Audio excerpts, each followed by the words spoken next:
All right, and we are recording now. Hi, Ubong, how are you doing?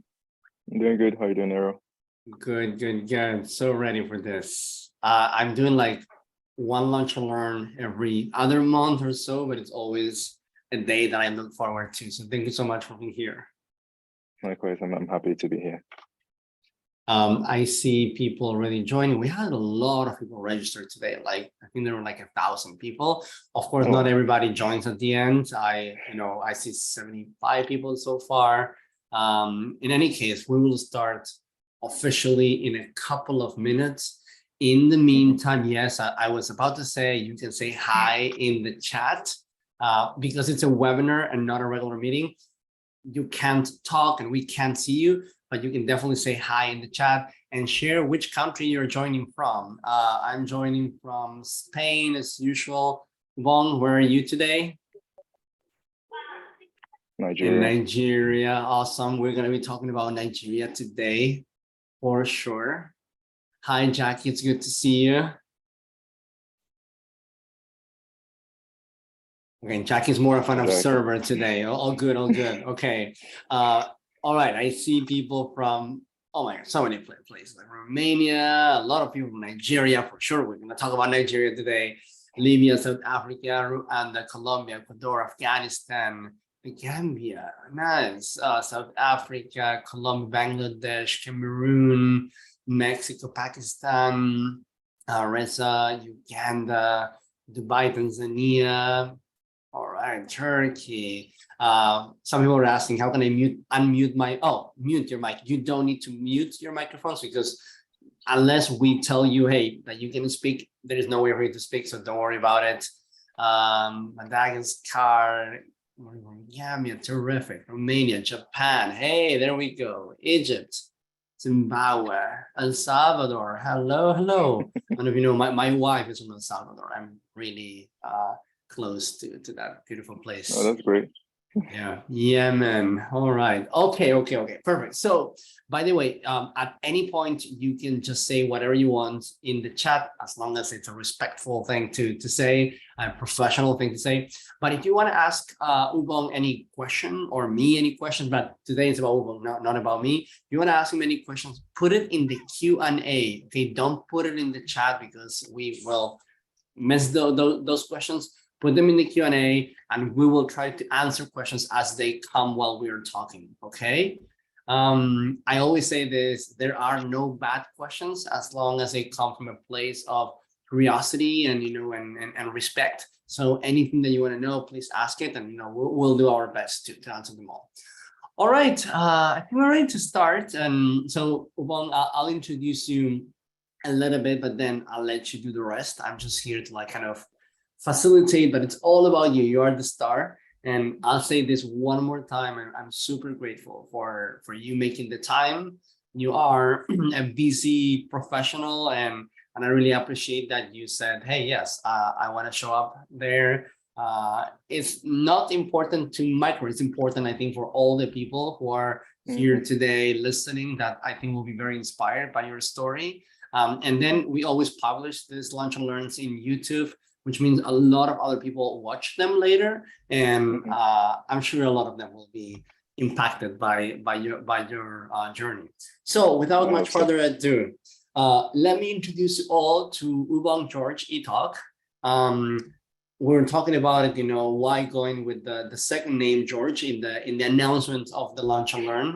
We call we said George, right? First name is Ubong actually, but some things in the global world, George is, I guess, a more like a little more of a Western name, and people are more familiar with that. But I'm gonna call you Ubong today. It's your first name. That's that's how you. Totally fine. Yeah. Anyway, Ubong's from Nigeria. We are going to be talking about Nigeria today. Nigeria is a very important country for us, and I think there's a lot of energy coming out of that country. I would love to hear about your experience as a Nigerian, both in your life as a professional, but also in the school. Ubong is working remotely as a front-end developer for a German company called Innoloft. We'll be talking about that job. The company builds software to help businesses around the world create their platform infrastructure.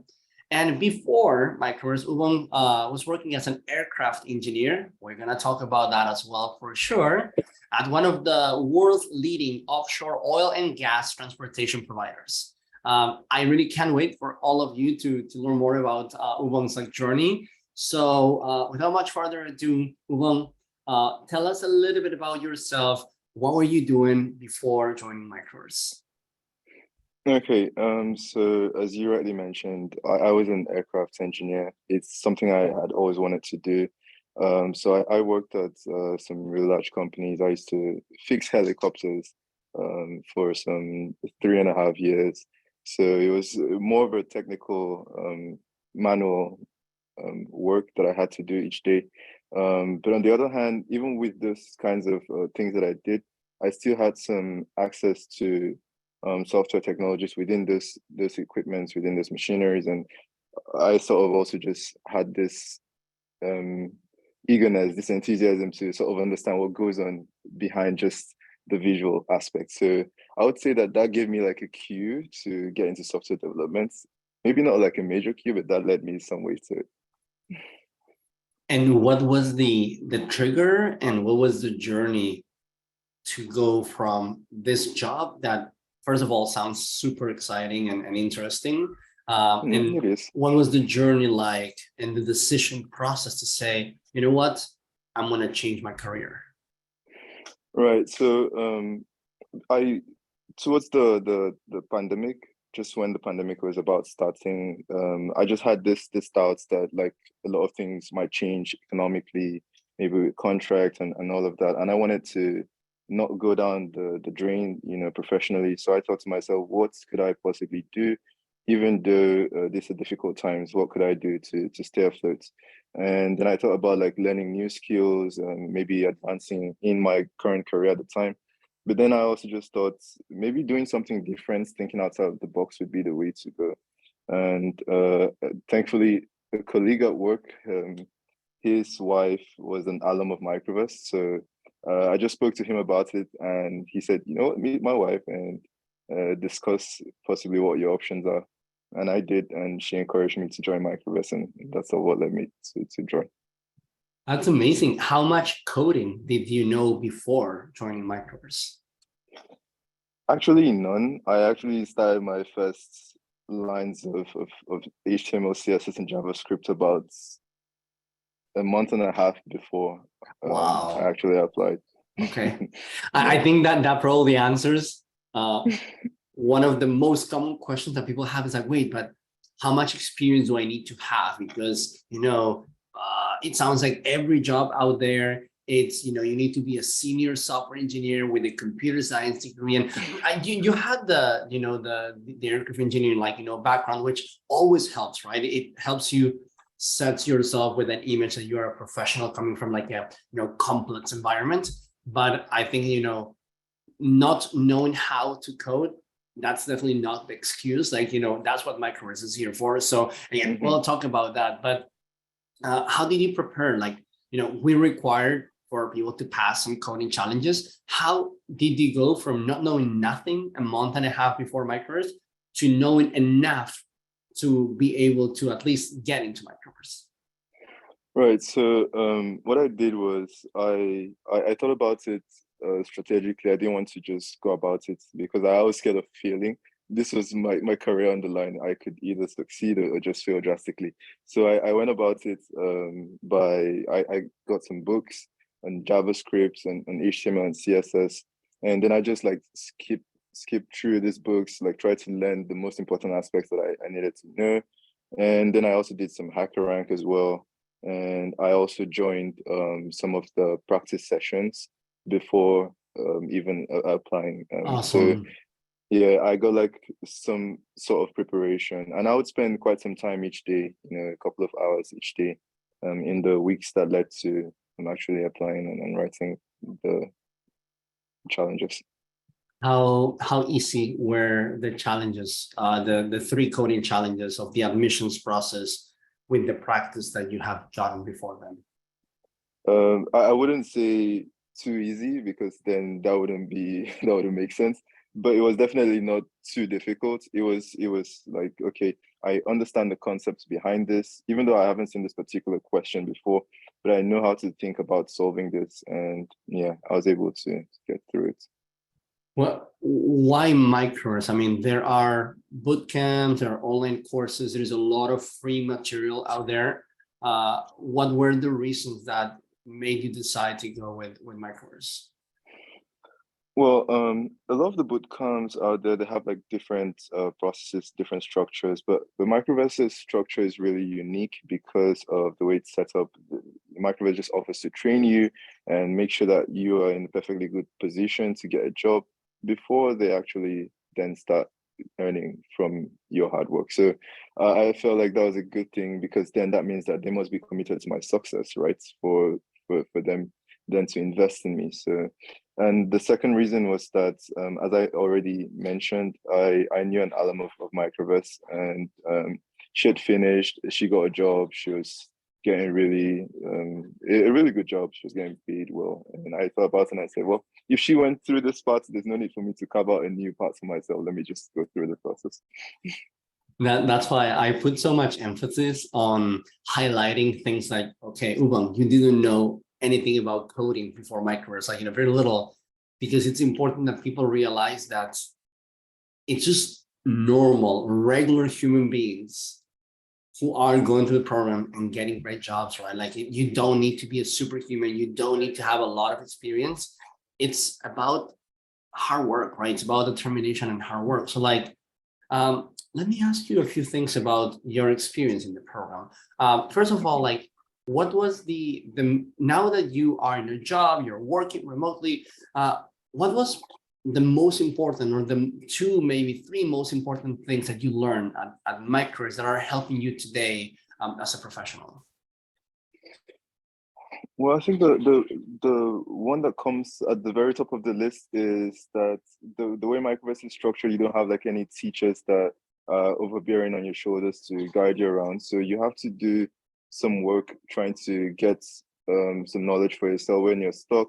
And I think that's really helped me, because there are times where I have to do some tasks with little or no knowledge about some of the technologies that I will be using within this task. And then I get started and I get stuck, but then I know that I could always just ask for questions. I could scour the internet and then check for these things.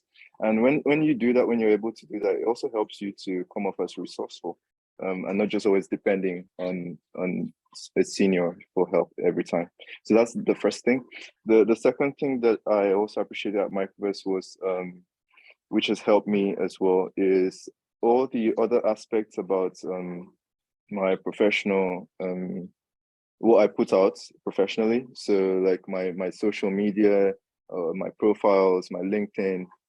Before joining Microverse, I had a LinkedIn, but it was really bad. I think I had like 75 connections, but now I have like 500 plus connections. Not that these numbers matter, but just the ability to develop myself, not just technically, but also professionally, and put myself out there. That's something else that Microverse has helped me to do, which has been very good. And lastly, I just think that the community, the way we work within the community while at Microverse, remotely using Zoom, Slack, all these various forms of communication, it makes it so much easier when you actually get the job, because then it just feels like school again. So it's easy to get used to this technology. So those three things really.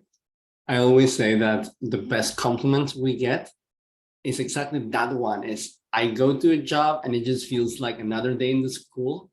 Of course, it won't be an exact same experience, but in terms of the tools, many of the rituals, how to work remotely, right?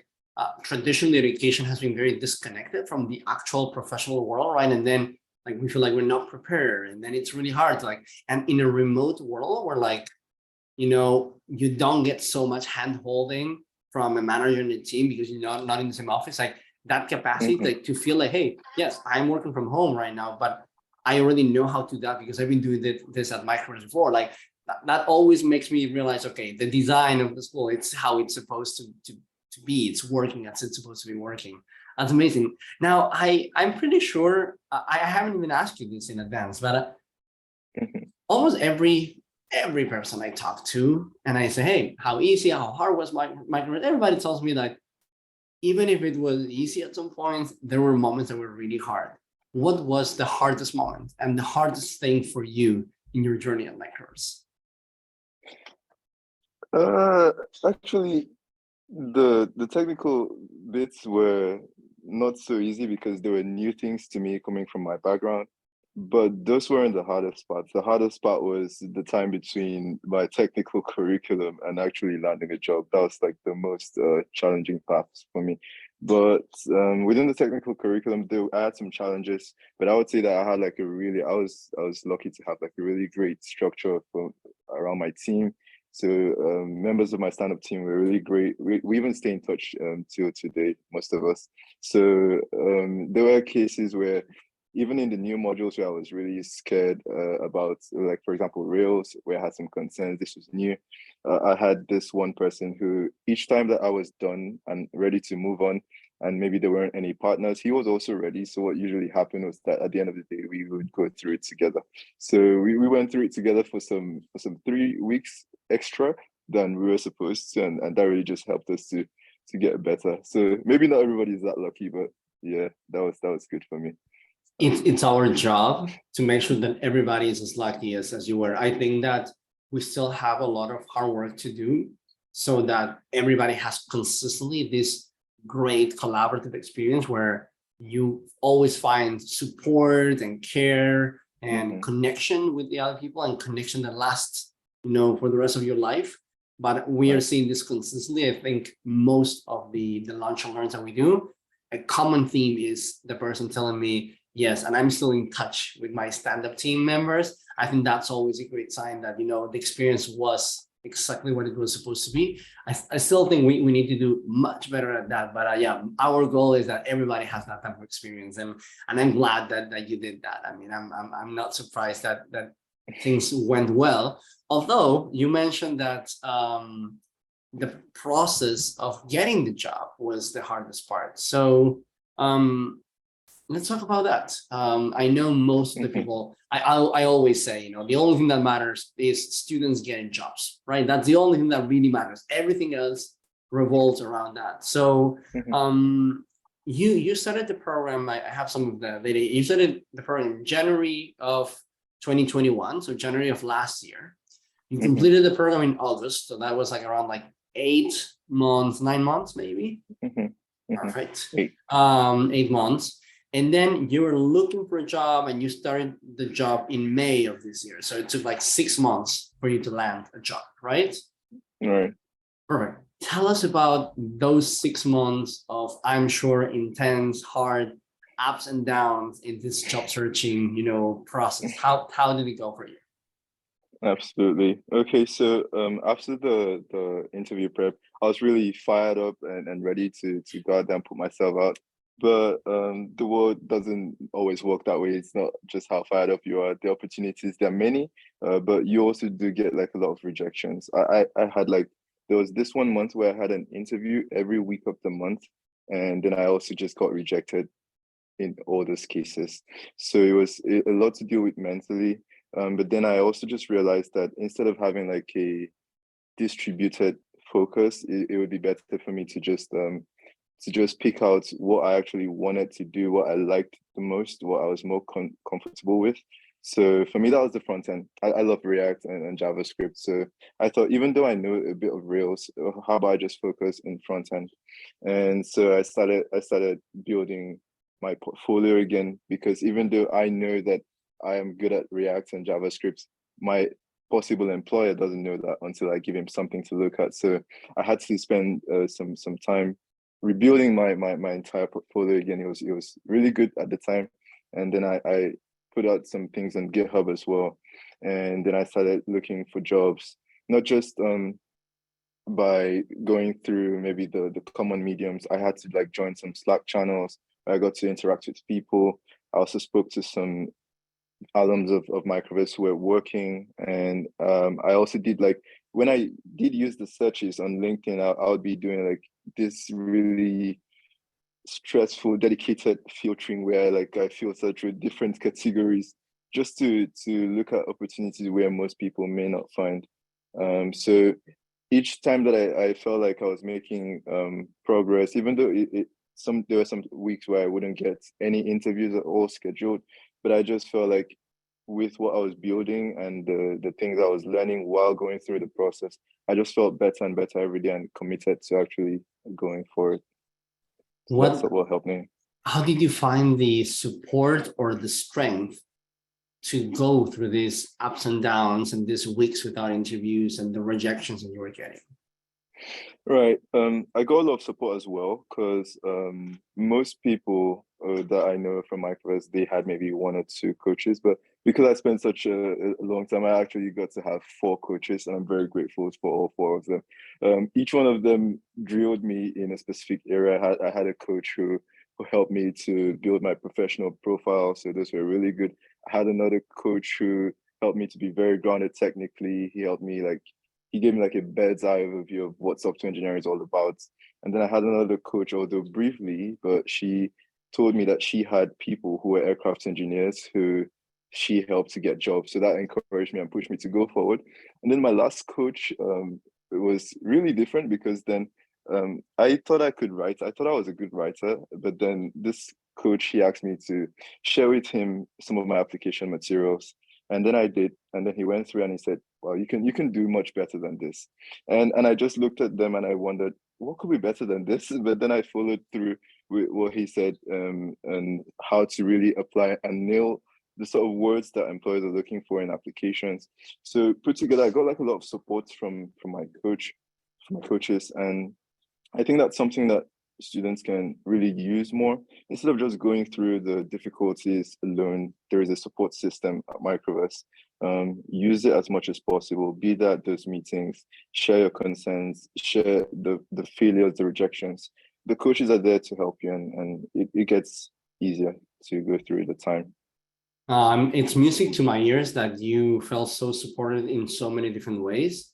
That's our job, right? And I say that if at any point you feel like you're not, like, you're being asked to join coaching sessions and you feel like they're useless, they're not, they're not helping you in any way, like, please say so. It's our job to change. So like you saying, hey, this is not good for me, it's not working, then that's feedback that we want to know so that we can readjust. We have had cases where like maybe you don't connect with the coach that well, or maybe the coach is specialized in something that is not your area of weakness or where you need the most help. And then there are opportunities to work with a different coach, but it's our job to make sure that you get the support that you need. And as you said, for that, you need to, one, leverage the opportunities, and two, give feedback and ask what you need for. And then I guess three, be open to someone telling you, actually, your writing is not that good, but let's work on that, right? We can work on that.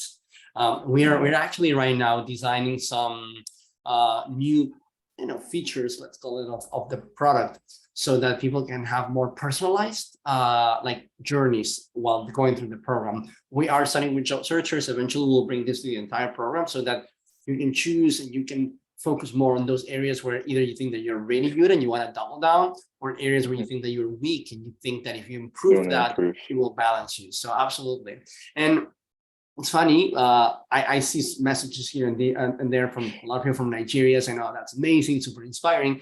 And there's also one question in the Q&A that says, I was also an aircraft engineer from Nigeria, okay, before Microverse. How challenging did you find setting up a Nigerian account to work remotely? We'll talk more about, Nigeria in general, but then what would be your advice about that? Like, how different, I guess, it is, or what are the specific things and challenges that you have to go through in order to secure this job as a Nigerian, and then to be able to get paid and do all those things that you need to do in order to be a global professional? Well, the first thing is that Microverse also has like a finance team that helps you, gives you some structure around how to set that up. But also as a Nigerian, it's sort of difficult to have like a payments method for your possible employer, because most of the banking systems and foreign currencies, they don't work so well. So it takes some weeks to get approvals, KYCs, and all of that stuff. But what you could do is that you could go to probably a bank that isn't so popular in Nigeria. There's several of them, right? And you could have like the details of the contract from your employer. And then it depends also on the mode of payment that your employer wants to have for you. So I got fewer options, so I had to use the options that I had with my bank, and I took some 3.5 weeks to set it up. But in those times, I also explained to Microverse the delays, the reasons for the delays. They understood, and eventually, when I was ready, I had that set up. By working with students in so many countries, we know that the reality is always not that easy, and they are different, right? Like even myself coming from Argentina, because of the high inflation and all the issue between the local currency and dollars, like it's a challenging environment, and I personally have a lot of empathy for the difficulties that you can experience, and we try, as long as we are communicating, we are, working together to find a solution, and our finance team works really closely with people like you. It's like, hey, let's figure it out. I was just coming from a meeting before doing this Launch and Learn, where we were like discussing a new provider to help us in certain countries, and as long as we are seeing that intention and we're working together, we'll always help you. We'll always find a way to be flexible and to help you figure this out. So, absolutely. And we know that some realities are harder than others, and we just need to be flexible about it. All right. So, the job that you have today, it's a front-end engineering job, which you said was the part that you felt the most passionate about. You knew you were really good at that. You worked your portfolio. Tell us more about the current job. What does a day-to-day job look like? How is your company? Where are your your team members? Are they mostly based in Africa, in Europe, in the US? It's like a fully distributed team. I'd love to hear more about your job, basically. Okay, great. So coming from the last point up, we're a fully distributed team. I have a Nigerian in the front-end team as well, so that's also a good thing because then we can connect.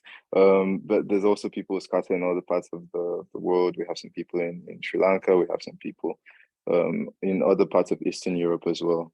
But a day-to-day in the job, so technically we're still building parts of product development for some exciting features that we have. So I'm involved in those sorts of things in the front-end team, building out some of these features, also fixing bugs. So a typical day would be maybe me focused on my task for the much larger sprints ahead, and while also fixing smaller bugs. And we also just have some meetings to sync with other team members, so everyone stays productive. But really, that's how it works. It's a great team.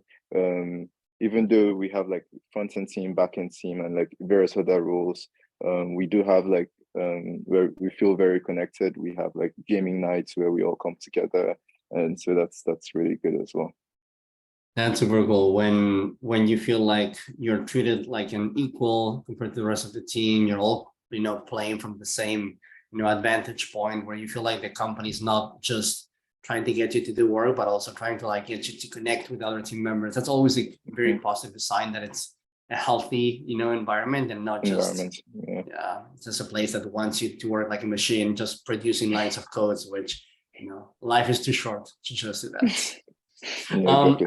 How was the interview process with the company? Well, the interview process, without going into too many details, really, they had a challenge for the front-end challenge that needed to be done before you even apply, right? So you'd have to do this challenge within a limited time, and then submit to your repository on GitHub, and then send an application letter. So like I said, in the weeks and months leading up to this job, I spent a lot of time really improving my skills in the front end. So when I found this job that did not have to have 6 or 7 rounds of interviews as I'd previously had before, this one was just a challenge to build a project and then apply. I thought to myself, well, this can be done, right? And it was actually 6 hours to build some front-end projects.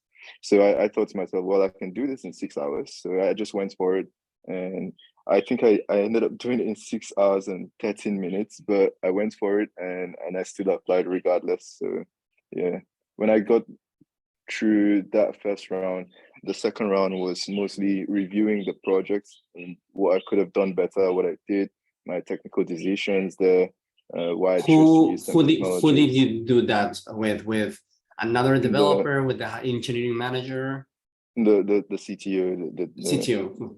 yeah. So and the head of the backend team as well. So I explained my technical decisions, and then I had also had to answer some behavioral questions where, as we're well drilled on how to use the STAR method to answer questions in those lines of thought. So really, after that, then I was told that I would be given some time to consider, and then I got the offer. So that was really it. Compared to most of the other jobs that I had applied to, I feel like the process was easier compared to some other rigorous jobs that I had applied to.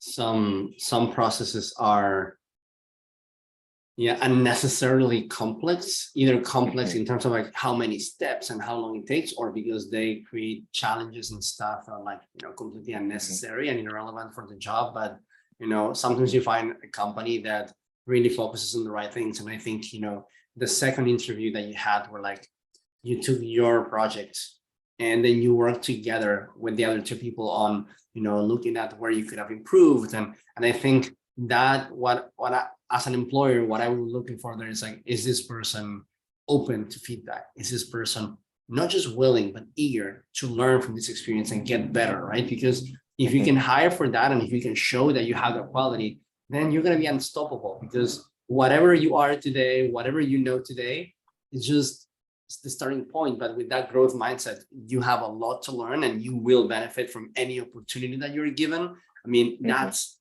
something that as an employer, I'm like, I want to invest in this person, right? Because they're going to get really, really far, as opposed to someone who, when confronted with, critical feedback, they're like, they get more defensive, they're close. How will this person learn if they are not open to us, sharing these things? All right. Did you negotiate the job offer when they offered it to you? I actually did. The negotiation was just before the final round of the interview, actually. So, but I feel like perhaps with more support from my coaches, I may have negotiated better. But at the same time, considering the length of time that I had spent and the fact that the compensation was within the range in my region, and I was fairly comfortable with it. So I was more eager to actually do the job. So I thought, well, hey, I'm gonna go for it. And so far in my contract, there were also listed that the current compensation at the time of acceptance would increase in the coming months. So yeah, I was fine with it. That's also another great sign, right? That they are invested in your growth, and that they will, appreciate that growth. They will recognize that growth also with the right compensation. When we look at, I share this statistic very often in the acceptance flow, right? When we look at students who negotiate job offers, statistically speaking, salaries are much higher. And we have never seen anybody losing a job offer because they negotiated it. But the truth is that when the time comes, we feel like we need to respond really quickly. And if we're not getting a response very quickly from a coach, like, it can be a little like, I want to reply, I don't want to lose this job. I think we work proactively on sharing as part of the curriculum advice on how to negotiate.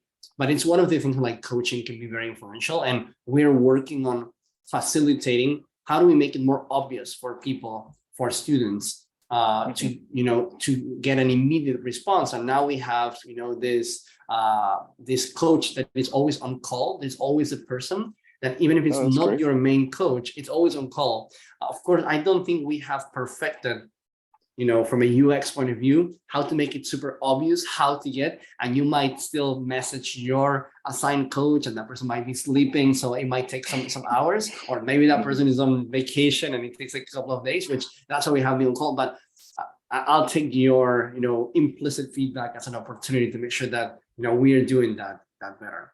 So now let's go back a little bit back on time.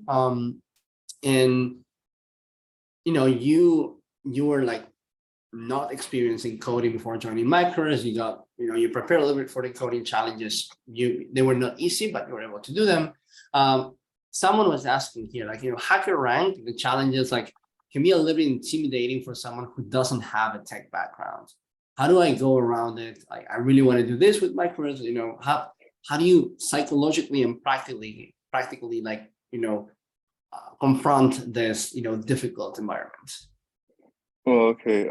The first thing I'd say there is something that I noticed with people who I also try to practice with was they randomly did HackerRank challenges, and that's not so good. What I did was I started from easy. I started from like the really easy ones and worked my way up. So each time that I would go from maybe easy to medium, I felt like I would have learned quite a lot. And most of the things that I would now see in medium are concepts that I'd already known from easy. So I started this from easy mode really. And I also did some bits of studying outside of just doing the HackerRank challenges, because those are specific questions, but there's also principles behind those questions. So I studied also JavaScript as a language. I mentioned that I got the book. I could, if anyone wants to know the books that I read, but I would leave that also in the comments. But I got a book on JavaScript. And so I studied those books while doing the challenges. I went from easy all the way up, and I also did some free code camp as well as the practice sessions whenever possible. So that sort of helped me to become better at it. I think It's being not easy, but it's at least you had a methodology, right, to it, and I think that helps a lot. The practice sessions aim to give you that, progression, so that you don't start in a place that is too hard and you get demotivated and then you kind of quit. It's easier. It's like, I've been going more to the gym lately, and, as a person that likes, lifting weights, I'm like, I want to start really heavy very quickly because I want to feel good. And if I start with very little weight, I'm like, I know I could be doing more.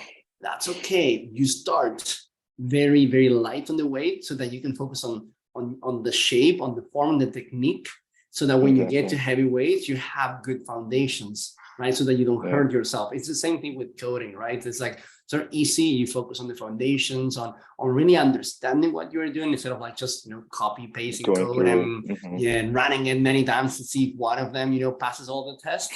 But of course, that takes longer, right? Or it feels like it's going to take longer. You're like, well, if I can just skip, going directly to medium, but then you get stuck and then you quit, and then you end up taking more time. If you're more methodical, I've seen it working consistently. It works better.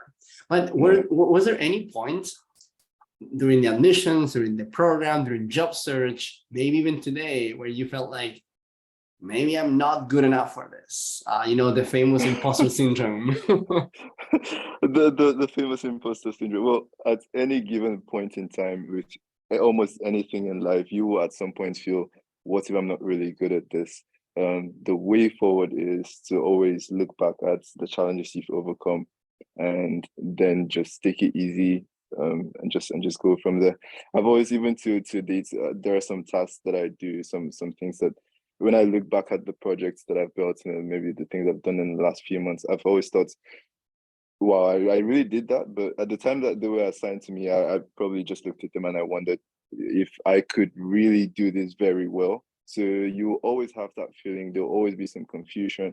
But I think that, like I said, looking back at what you've done, following like a clear method that has worked for you in the past, maybe switching things up, but having like a clear path to prepare, and then just staying motivated through those moments, that can really help you. So mentally and technically as well, if you just stay through the course, you will always feel that way, but if you just stay through the course, it gets easier. That has worked for me. I feel like an imposter like every other day, right? Likewise. I've learned to accept that it's a natural and inevitable part of learning and growing, right? You don't get to learn and grow unless you are trying new things all the time. And when you're trying new things, they're new, so you don't know if you can do them. And we are our worst enemies. We always tell ourselves, oh, maybe I can't, but then just stick to that, and it just happens. And then you prove yourself every day that you don't need to know how to do something. You don't even need to believe that you can. You just need to go and freaking do it, and just do that one step at a time. I mean, that's it. A lot of people always ask this question about, salaries, right? I don't like asking for numbers, because I think that every every situation is different. And I think it's not a great thing to compare yourself to others. It depends a lot on, the stage in the life where you are, what you're prioritizing. Sometimes you prioritize salary, sometimes you prioritize, having great mentorship. But I think I like asking this question in a different way, which is like, how has your life changed? If you compare the before and the after Microverse, or the before and after, before being an aircraft engineer working locally, now being a software engineer working internationally, regardless of the salary increase, and regardless besides the actual job that you do, has your life changed in any other way? Has your family, the people being around you, impacted in some way as a consequence of the change that you did in your career? Yeah, definitely. The first thing is the time, because even though I work remotely and then I always just have my computer to work with, but then it's easier because I work from home as opposed to when I was an aircraft engineer and I had to go out very early in the morning, maybe like by 6:30, I'm already out, and then I come back by like 7 in the evening, and with like fully exhausted and tired from like doing all these physical things. But with software engineering, it's a lot easier because it's more of like a mental work, and I'm in my comfort zone, in my space. I can set up my home office how I like. So in that regard, I have more time to spend with family and friends as well. So that's been a good thing. My compensation also, as an aircraft engineer, the prospects were very good. But even now, and as a software engineer, they're much better. So that's also a good thing. So for me, I value the fact that I have the time and a good compensation as well, because a good compensation, a very good compensation without the time is meaningless. So yeah, that's how it's been for me. There is so much wisdom in that, right? You can make less money, but have more time to do the things that you love and be a much, richer person than someone who makes a lot of money and doesn't have the time to do anything with that money, right? So luckily you got both, which is really good. But I always say, that remote work, sure, one of the main things that I always talk about is that it removes a lot of the barriers for opportunities, so that no matter where you come from, you can still kind of like, pursue global opportunities, global salaries. But most importantly, like remote work, it's about freedom, right? It's about freedom to choose when to work, how to spend your time, and where to not spend time, right? I don't like commuting for an hour to get to a job, right? I prefer to have flexibility in the middle of the day if I need to do something that is important for me today. If there's like, and that I think leads to all of us being happier in our jobs. But I think that the ultimate like happiness hack of remote work is that you don't need to emigrate. You don't need to leave the people, the communities, the culture that you love, right? And this leads me to Nigeria in your case, right? Nigeria, it's just for people to have some context, like we get around 30,000 applicants per month to Microverse right now. And I would say like, 20% of that it's from Nigeria. It's amazing. And we have diversity limits per country and per continent in every class. Make sure that there is diversity. So we are having to tell people in Nigeria all the time, okay, you're accepted, but you have to wait a few months to join, which always feels really bad because we know that a lot of people are like getting prepared. They're super excited. They even made some arrangements in their lives, counting on joining. Right? It's not an easy decision, right? But diversity is what drives this, collaborative experience where you get to learn how to work with other cultures. But Nigeria, it's always, even though we're remote, I can feel the energy. I can feel it across the oceans, across the continent. I'm like, wow. Like, in fact, it's in my top 3 places to travel in the next few years, because like I really want to see what Lagos and the whole country. I'll definitely go. So tell me about Nigeria as a Nigerian. I'm not gonna even ask specific questions. I wanna know what comes to your head when you think about your country. Okay. The first thing I'd say is that most Nigerians, as you would probably know, are very highly motivated people, because we go through several struggles in Nigeria. It's a developing country. There aren't too many things that are there to support you as in most other countries. So a lot of people have had to like work really hard through those difficulties to be something. And currently right now, there is like a growing enthusiasm to get into the tech industry. So a lot of young people in Nigeria are really focused on getting into tech. So it's a growing industry and they're getting like a lot of opportunities for themselves. Generally, the weather is great here. It doesn't snow or anything. It just rains half of the year and then it's sunny half of the year. So that's good because then you don't have any obstacles to like maybe moving around. Otherwise, the food is also good and there's like a community. Where there are 2 or 3 Nigerians, they mostly tend to just come together. So great people, great culture. It's lovely. What are some of the there was a question in the Q&A and like, do you live in Nigeria? Do you live in where are you based in Nigeria today? Lagos. In Lagos. Okay, cool. This person will say, hey, it seems like job searching becomes more difficult when you're in Nigeria or in Africa in general, right?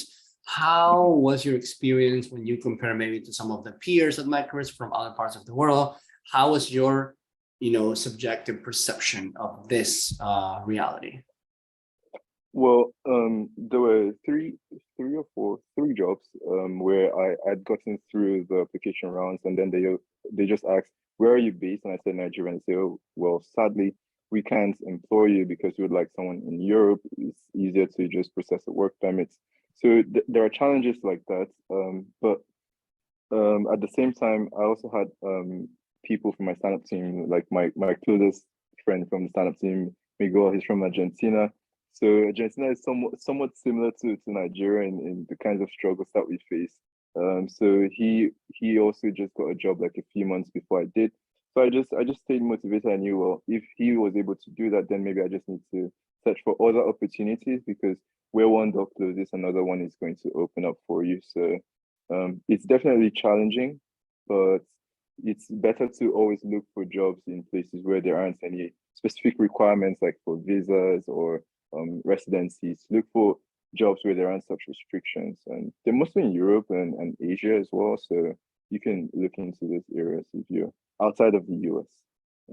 And by the way, this goes to anybody who's listening.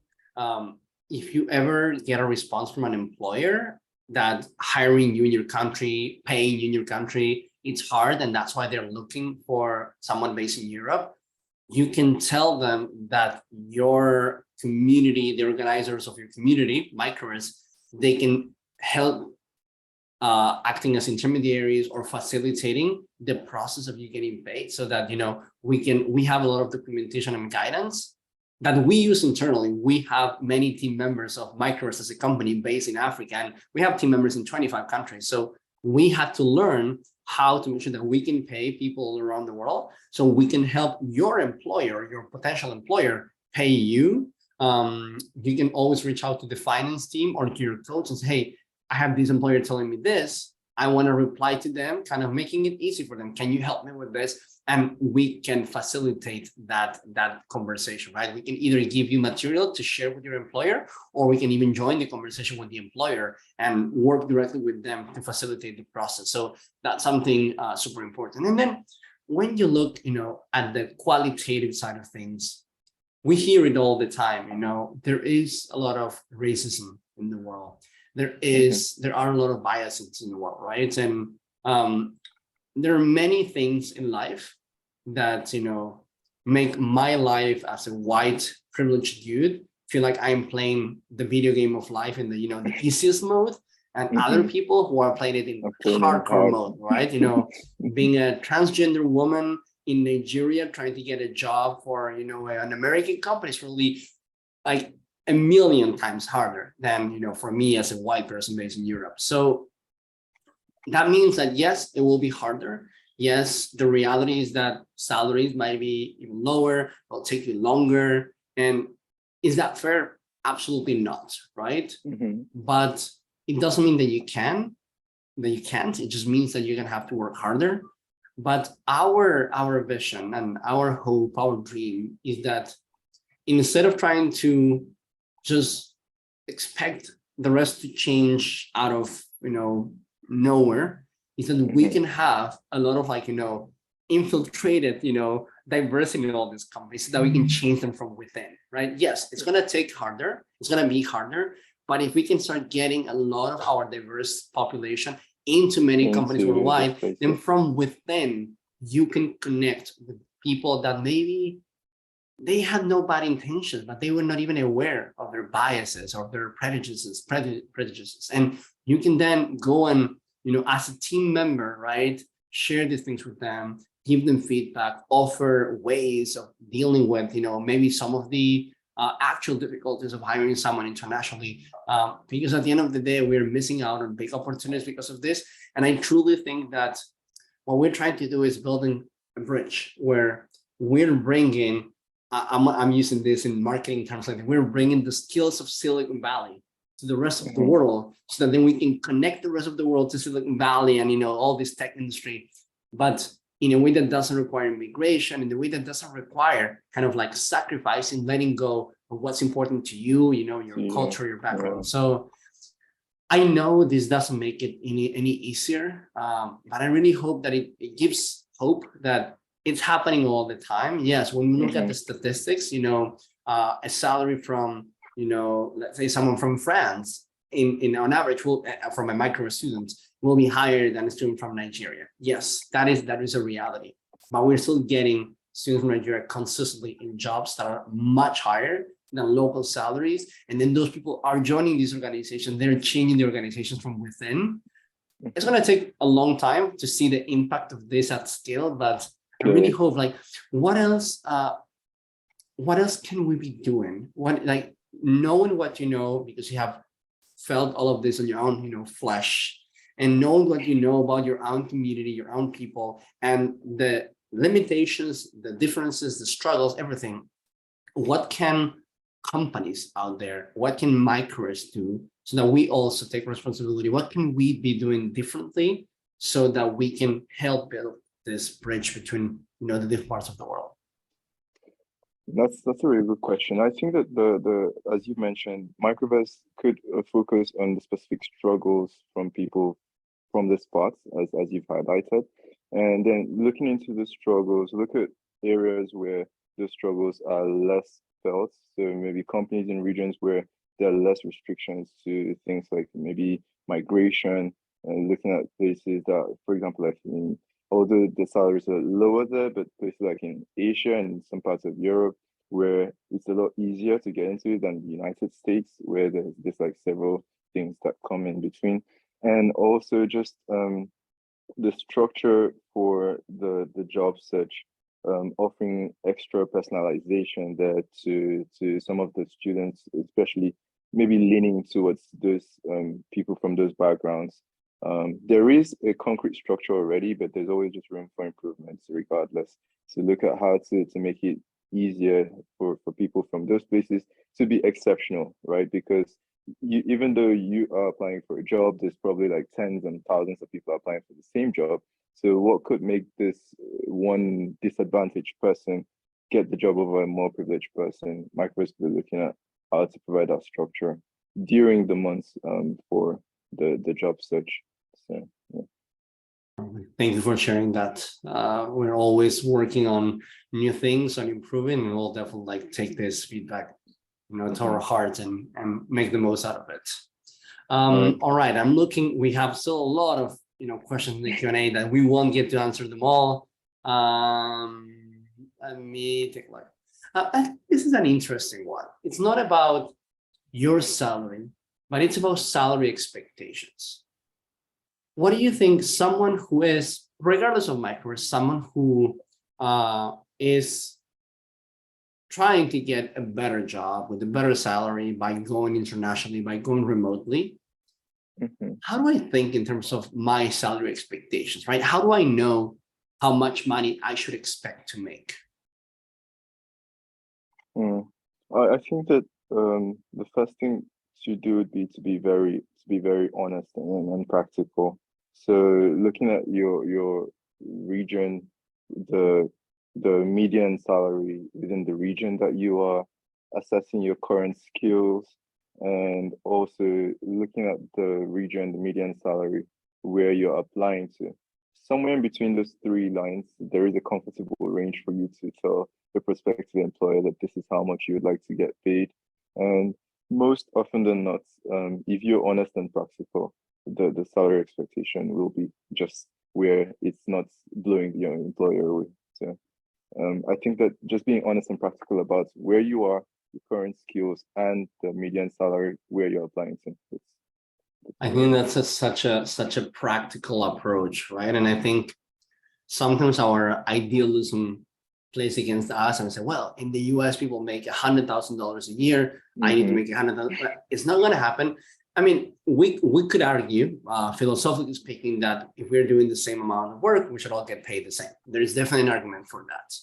Yeah, but you could also, it's not going to happen. I mean, some companies pay the same regardless, but in most cases, the cost of living, it's also not the same, right? You know, living in Spain is cheaper than living in the US, and living in Nigeria is cheaper than living in Spain. So it makes sense that if we're all getting paid the same, some people have more buying power as a consequence of lower cost of living. So most companies will somehow adjust.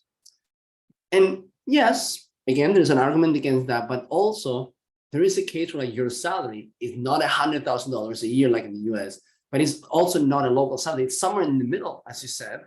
And that is a win-win in every direction, right? Like you're making much more, your buying power, you know, skyrockets. And then the company also gets to lower the cost, which gives them an incentive to say, you know what? Yes, hiring in Nigeria, I have no idea how to do it, but we have heard there is a lot of energy, there is a lot of talent.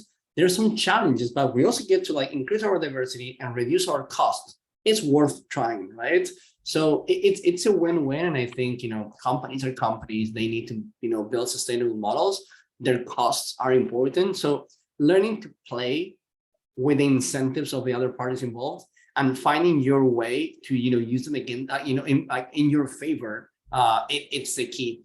And then the most important thing is don't let anybody else define what success looks like, right? You know what you want, what will make your life a better life, what will help you financially, you know, help people around you and yourself. So like, and then the last thing is, this is just the first job that we're talking about, right? I'm so excited along to the sky's your limit. The sky's the limit. And you can see this, we see it in the statistics internally that the salary jump from first job to second job to third job are massive. And people, it's like there's an asymptote that is like approaching this like US salary at the more senior you get. And you see it in the statistics, like, you know, when you're an entry-level developer, the initial salaries, the gap between some regions in the world is much wider. But as you get to a senior level position after 4, 5, 6 years, they start like converging a lot. And eventually there's so much scarcity of senior talent that you have a lot of leverage to negotiate a really high salary. So it's all, like we said before, right? It's all about being methodical, about, you know, just taking one step at a time and make sure that every step just, you know, sticking to the journey. And that's it. All right. We are on time. Still have a lot of questions there. We'll try to find a way. Remember, for everybody who's asking about the program, we have an FAQ in our homepage that has answers to like probably 99% of the questions that were asked about the program. Please spend some time, take a look at that, so that you really learn, you know, how to get ready to join the program, how the application process works, how the program itself works. It's a very intense program. It's full time, you know, it's 8 hours a day.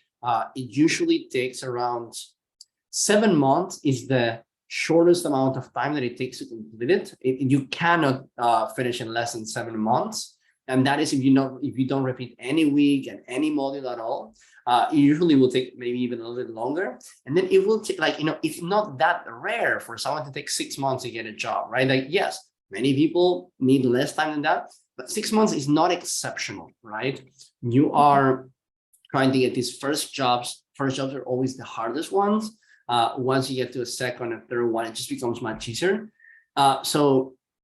You need to be prepared for this full-time dedication for, you know, at least a year, right? So anyway, before I ask one last question, well, I want to say there is a little perk, let's call it a little benefit for the brave ones who show up and do lunch and learns, which is you can count on my individual support as Ariel, okay, to help in your career, right? If you ever need, introductions, like, we have access to the Y Combinator network with some of the, leading startups in the world. Like, I can share your profile with them. Like, I can connect you with companies individually. Whenever you're ready for the next step in your career, please reach out to me, and I'll be so excited to help you.